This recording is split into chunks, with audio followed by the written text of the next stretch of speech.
Gentlemen, welcome back to Sydney. Here you are at the Royal Automobile Club, where we saw you, what, a year ago? Oh, more than a year ago. I think it was November 2023, and look, the car was gleaming then, and now it's sort of muddy from having driven through the sands of Arabia and the jungles of Malaysia and everywhere else. But it's, well, I was just saying to Matthew, what an amazing feeling it is to be back here where, you know, where it all began.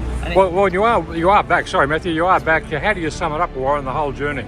It's been absolutely extraordinary, different to what I imagined, and in fact, far better. It was like a wonderful adventure novel, or even Indiana Jones type film in some place. Tintin book. I'm a bit of as being a cartoonist, you know, I'm trying to get, yes, it's like a Tintin book. That's exactly right. Now, Matthew, for those who haven't been following your journey every day, and everyone in Sydney should have been following your journey every day, where have you been?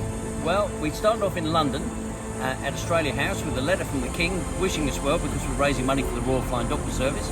We whizzed across Europe, got to Greece, popped over the Mediterranean, into Egypt, round the pyramids, down to the Red Sea. First Australians to ever drive across Saudi Arabia, carried on, Singapore, Darwin, hardest leg through the Northern Territory, very, very hot, monsoons, and now we're in Sydney.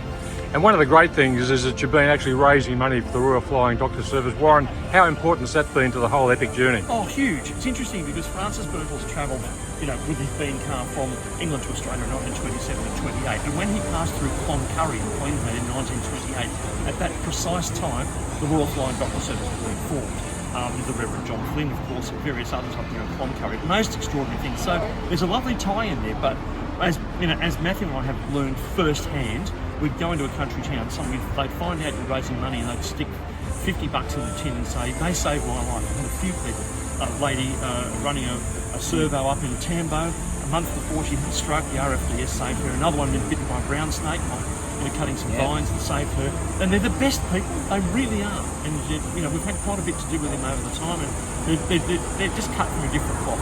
And Matthew, how do you come back down to earth after travelling halfway around the world in a 100-year-old car? We have been discussing that because it's quite difficult because everybody wants to wave. The car's the star, it's not us. Everybody wants to wave, everybody wants to chat, and I think going back into the office next Monday might be a bit of a letdown. Well, congratulations to you both. Well done and welcome home. Thank you so much. And here's the hero of the show, the Bean. Coming.